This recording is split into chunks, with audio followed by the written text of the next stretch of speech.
Hello everybody and welcome back for more Let's Play Kingdom Hearts Rechain of Memories. In the last episode, we got done with Traverse Town, and as we went up to the next floor, I guess we kind of did start losing our memories here. But, we actually did, see another member of the organization, Axel, and, we whooped his ass and all that, but, yeah. In this episode, we're going to go ahead and begin our very first Disney World here. So basically, if you go to the door, we're given several cards here. You can actually pick any Disney World you want to. You can actually go in any order, so the game is pretty flexible like that. But we're actually going to start with Agrabah. And, well, that's mainly because, I always go for the one that's just first selected, though. But it might be recommended actually you start with Agrabah first, for reasons here. Now, you're going to see in a minute here that that there's one kind of problem about this area that I'll explain later on. Look, Sora, someone's in trouble. Oh, hey, it's Aladdin, and he's surrounded by the Heartless somehow. We better do something! Mind if we help? Thanks. I thought it was done for. Well, I mean, yeah, your sword there. I mean, you probably could just be able to take them on here. Alright, so we're going to go ahead and just begin our first battle here in Agrabah. So, yeah, just a bunch of Heartless that we're going to fight here to start with Shadows. So, as soon as you start the battle, you actually you're going to be getting a guest party member, or, basically it's usually the kind of party members that are the main characters from their respective movies. So, yeah, start with Donald right here. So, and we actually have some new Heartless coming up here. So, we have the Bandits here, and they are just as annoying as they were in Cage 1, where, usually what they'll do is that they'll just do somersaults in the air and attack you with their swords here. We also have the new kind of yellow elemental Heartless called the Yellow Operas, and they use Thunder Magic. So, yeah, make sure you don't use your Thunder Magic against them, because that heals them. And I think we did already get our encounters with the Green Requiems, where they just heal other Heartless, so yeah, that's about it, really. Yeah, there's just going to be a couple of the new Heartless we're going to have here. And now we have Aladdin, so one thing I will say, though, once you have the Aladdin card, make sure you use it, or use them as much as you can, though, because Aladdin is awesome in this one. Because as he slashes away the Heartless with his sword, or was a Shmur, I think is what it is, or Shmitar, how you pronounce it. What he does is that, as he slashes them, you're getting a shit ton of Moogle points. So, yeah, use them as much as you can if you want to, rack up on those Moogle points, especially if you want to go to those Moogle shops, which we'll actually get to, though. But, yeah, make sure you use Aladdin here, because, yeah, Aladdin fucking rocks in this one. He really does. And so, a couple new Heartless here. We have Air Soldiers, who are also dickish in Cage 1, and they're still dickish even in this game, as they always are. And last one here, these larger Heartless are the Fat Bandits. It's actually our first encounter with the larger ones. I mean, usually it would have been the large bodies, but we'll encounter them later on, though. But nah, it's just Fat Bandits. Fat Bandits, not only do they breathe fire, they also can get pretty annoying to deal with, where, just like in Cage 1, their bellies are very defensive. They're immune to your attacks, so you actually have to hit them in the back, because that's their weak point. And, same thing with large bodies, too. I will say, though, I mean, at least it's a little easier in 3D, in this remake here, because in GBA Chain of Memories, it was much more of a pain in the ass, because you're still stuck on a 2D static side-scroll thing, where they always, they always just go for one direction, just a 180-degree angle, so you have to keep going around, but then they'll have to, they'll just keep turning around, and then, you have to go back around there. It's pretty annoying, but here, or just annoying, but here they're pretty easy to deal with. Sorry guys, my speech is actually going all weird somehow. I couldn't even talk. I couldn't even, speak very well yesterday. It's one of those things where, your mind doesn't even think straight and all that, though, so yeah. Alright, so yeah, just got here to deal with. They actually still turn around regardless of, oh, you can just finish off the sliding dash. There we go. Nice. Booyah. And we have Moments of Reeve. I'm going to get a lot of Moments of Reeve. And look at that, new slate for us. And we learned Stun Impact. Probably not going to use it very much, though, but yeah, if you use Stun Impact, it has to be a value of 20 to 23 of the Keyblades, so yeah, you can see the example here.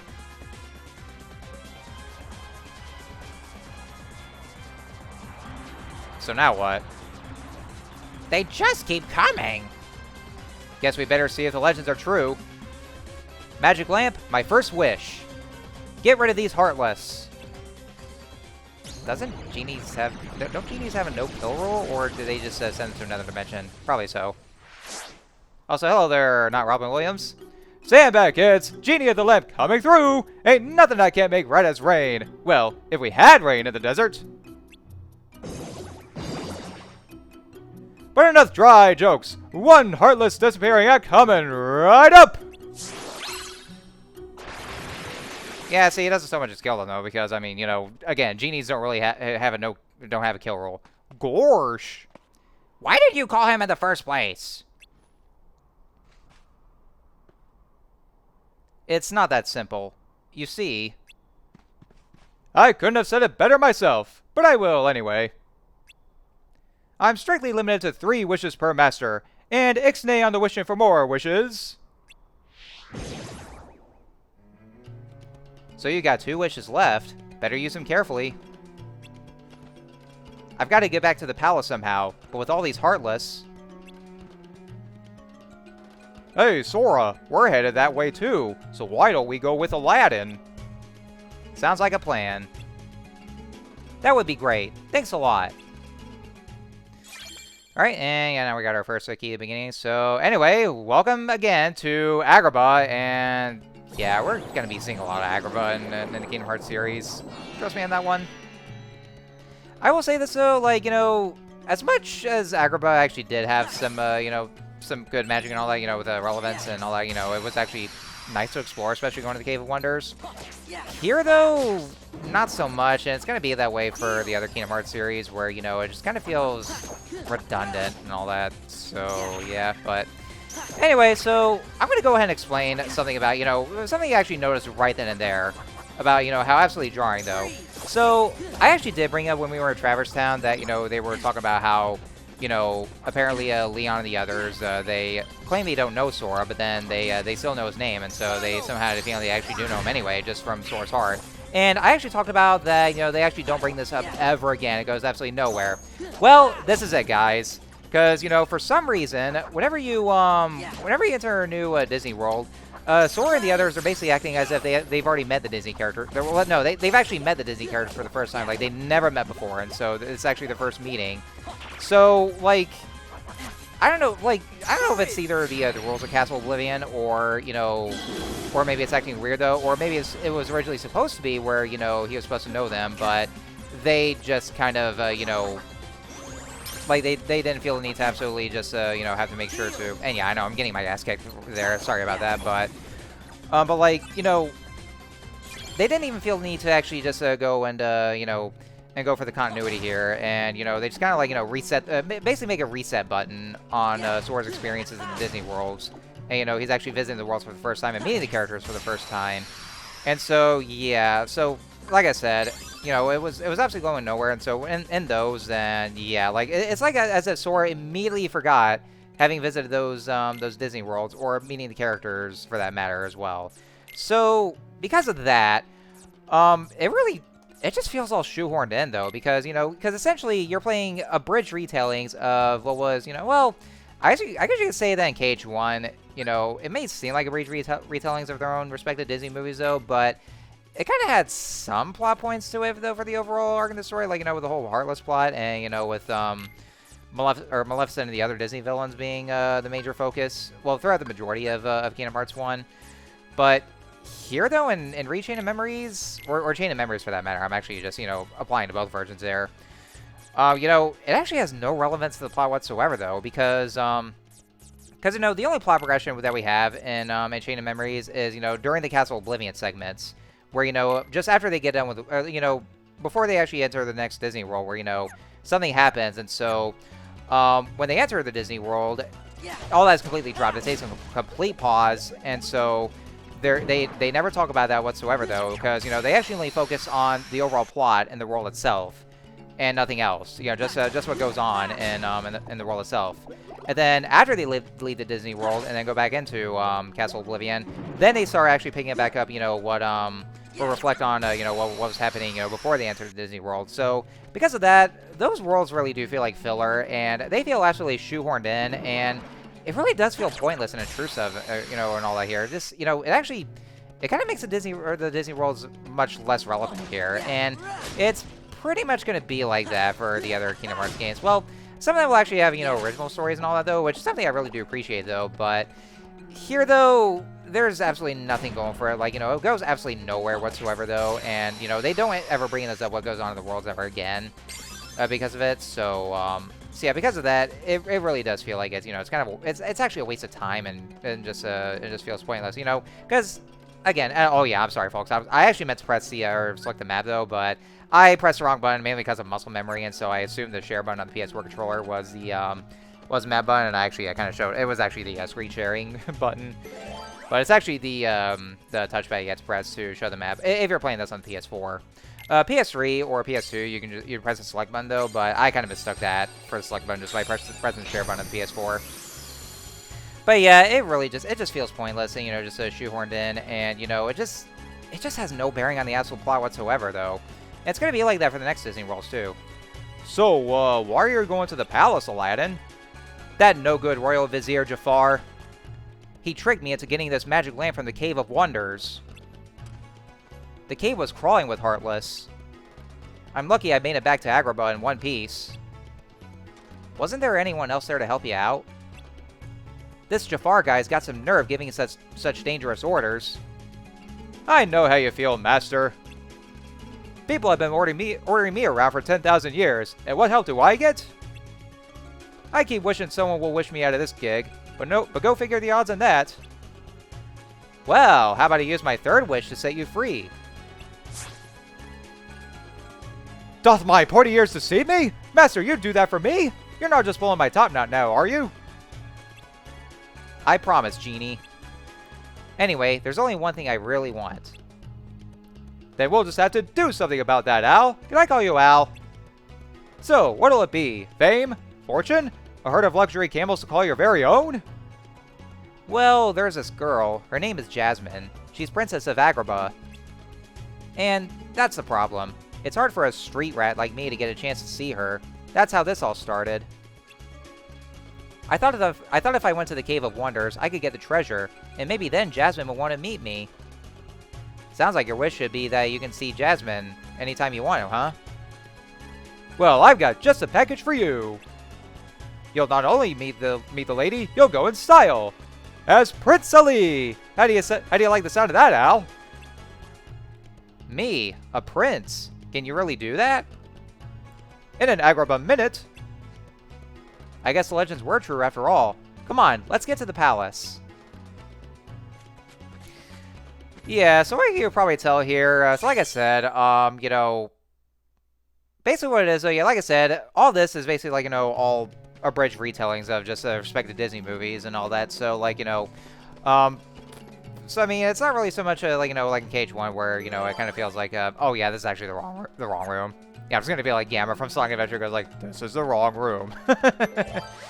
But, yeah, so I know in KH1, the plotline for Agrabah is a little different, though. Like, because they actually kind of go with the whole Heartless plot and all that, though, or the Princesses of Heart. And, with Jasmine being one of them. Here, though, it actually does follow more closely to the movie, though. So, so it's like, Aladdin, they actually skipped the whole segment with Aladdin going to the Cave of Wonders to get the lamp. And then it just follows along, with Aladdin wanting to meet Jasmine, but then it's hard to do so because she's a princess and he's a commoner and all that. And then and then we're gonna see that Jafar's gonna steal the lamp and then try to rule Agrabah. And then you know how this goes. I mean, maybe it's kind of a surprise to those of you who actually haven't seen the movie though, but this is actually there's the perspective of someone like me who actually did see the movie quite a lot of times, and well, actually, since I grew up with Disney movies, so I already know how this is gonna go. And if you've seen the Disney movies, you already know how it's gonna go. So there really needs no explanation and all that here. But yeah, that's basically the biggest problem with Chain of Memories is how they feel kind of pointless. So and maybe they could have just gone with Sora kind of, meeting them again, with those Disney characters, having new adventures, but they could have done that though, but they didn't. They never went for that, and so they just hit the whole reset button here, and it really does feel like filler, honestly. And yeah, by the way, folks, yeah, you can actually just smash some of the peddler stands right here and just get some cards or some HP orbs or Moogle orbs too, and and don't worry, guys. I mean, there's nobody here anyway, so you can actually just get away scot-free. But yeah, no, that's what you can do, and that's basically what I do in all the rooms here, in addition to fighting the Heartless and getting more experience. So there's a couple of new rooms that, I kind of just talked over here.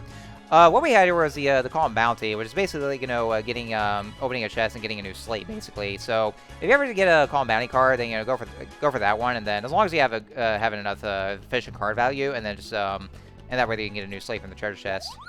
This here is the Moogle room, and this is actually where the Moogle points come into play, and why you want to pick up as many of the Moogle orbs as you can. Because if you talk to the Moogle, and for the first time when you visit the shop, then you actually get some free cards, or a free card pack. And so, the Moogle orbs are basically currency for the card pack. So, the red cards are for the attack cards. Blue cards are for the magic. Green cards are for stuff for, like, you know, potions, ethers, and all that, which will basically restore your cards if you use the potions.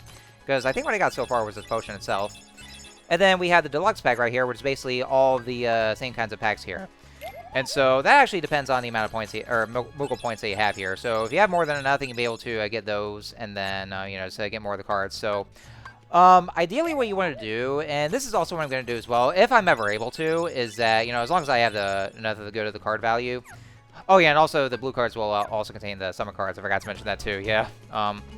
So as long as you have enough of those, then, you know, you want to make sure for each of the worlds, then you want to, at least go for one Calm Bounty and one Moogle shop for each of the worlds you want to go to, because they'll definitely be worth your while, and I would definitely recommend you do just that here. And so that's what I'm gonna try to do when I go through the worlds, if I can.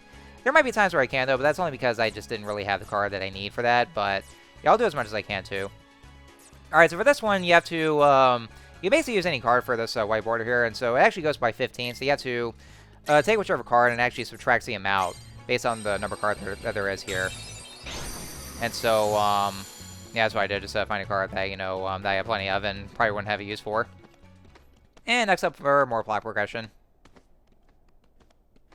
Let's see what we have here. Wow! Look at that! Who is that? It's Jasmine! Oh boy. She needs our help! We'll never make it in time. Then I've got no choice. Genie, I wish for you to save Jasmine. Can do. Charge! It's literally the same thing as you did when your first wish, just by, you know, getting rid of the Heartless. That's it. It's the same as his first wish. Jasmine! We're lucky. She fainted, but it looks like she's okay. But now you've only got one wish left. Ah, damn it. Aladdin, don't use your... Not again. Sorry, Genie. But you're the only one who can't... Oh, goddamn. No, Aladdin, don't. Wait, this is your last wish. Don't waste it. This time, let us handle the wish granting. Yeah, you said it, Sora. Like, don't use your last wish. Remember the promise you made to Genie and all that. Because if you waste it, then, you know, it's going to be too late. Because, you know, that'd be your third wish. So, yeah, Sora's got this. You know, he's fought plenty of Heartless before in his adventure. So, you know, he should do this right here. When it comes to Heartless, Sora's got your back and all that. So, yeah, just don't worry about it here. So yeah, more of these books to fight here and all that. And there's during the part where you actually start fighting the Heartless, or during the plot points, then yeah, there's gonna be, you know, there's gonna be a lot of Heartless to take care of though. But as we're doing so, I actually did want to talk about, you know, the reason why I'm actually playing this on the PS4, because, you know, I did mention that I'm playing this game on the PS4 this time, and I did say I was going to talk about the reason why I'm doing so, but I never got the chance to. But I'm going to go ahead and talk about it right now though. So the reason why I decided to actually play this game on the PS4, and I'm actually going to do the same thing for any subsequent Kingdom Hearts games that I'm going to be doing Let's Play, with a couple of exceptions though.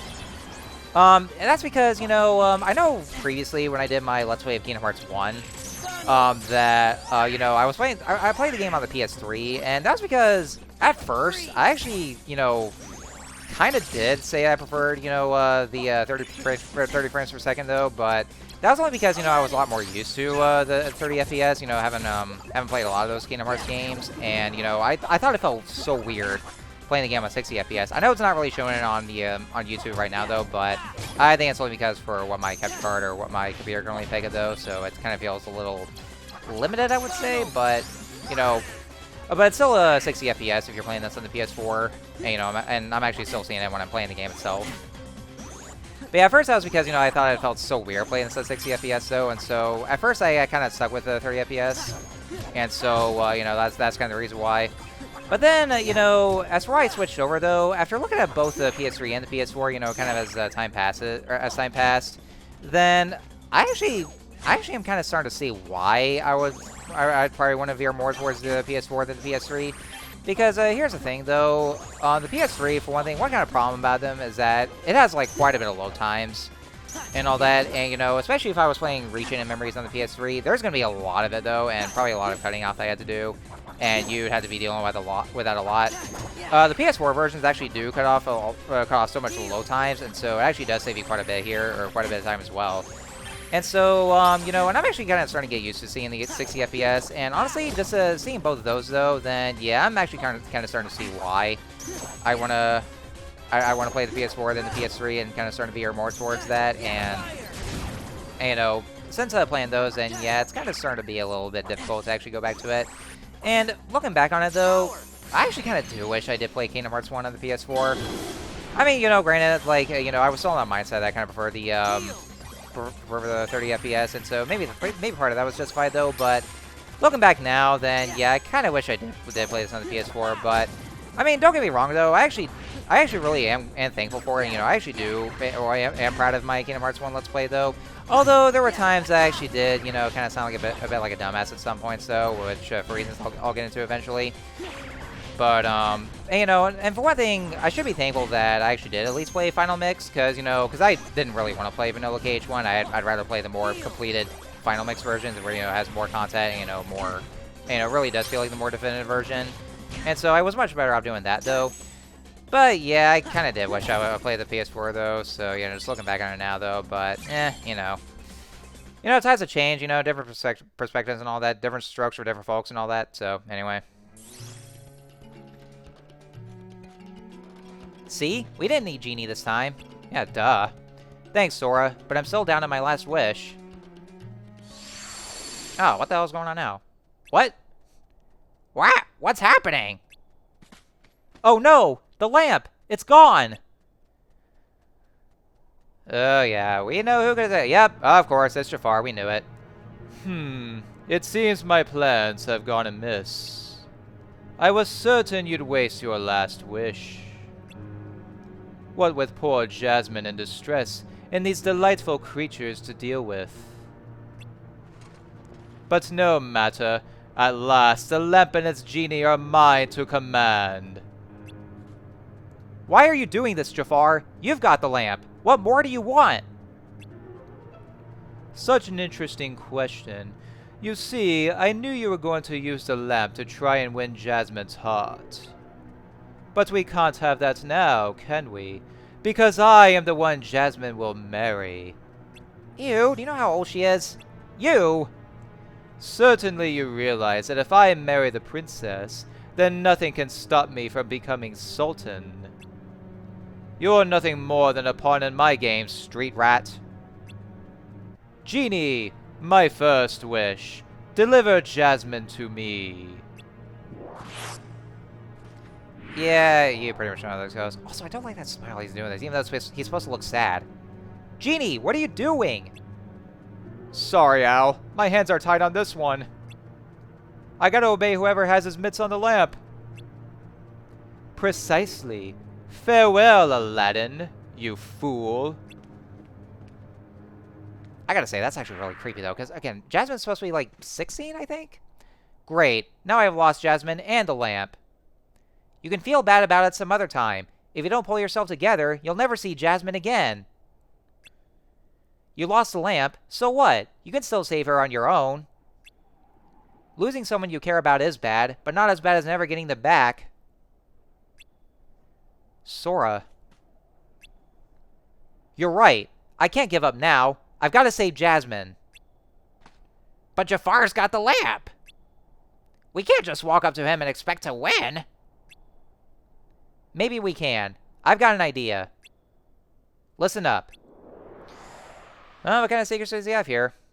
So, a little bit of a change that they kind of made here. So, back in KH1, even though it sort of did follow the plot of the movie, though, Jafar was interested in getting to the keyhole and, you know, when actually doing something about the Heartless and the Princess of Heart here.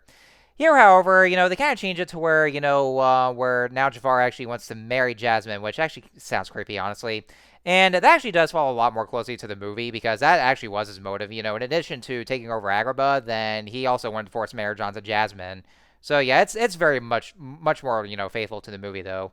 So yeah, again, they don't really bring up anything going for it in Castle Oblivion and all that though. It just follows the plot of the movie, and you know, like I said, it's a waste of time. It's all just filler and all that though, and it's just it really does feel shoehorned. So anyway, so I'll go ahead and end this off here, because you know it's at the end of the video. So next time on Let's Play Kingdom Hearts: Rechained Memories, we're going to finish up the rest of Agrabah, and you know, just beat Jafar, and you know, save Agrabah, save Jasmine, you know, set Genie free, of course. You know how it goes. You guys, if you guys seen the movie, you know, I've seen the movie too. We all know how it goes. So anyways, I'll see you guys next time.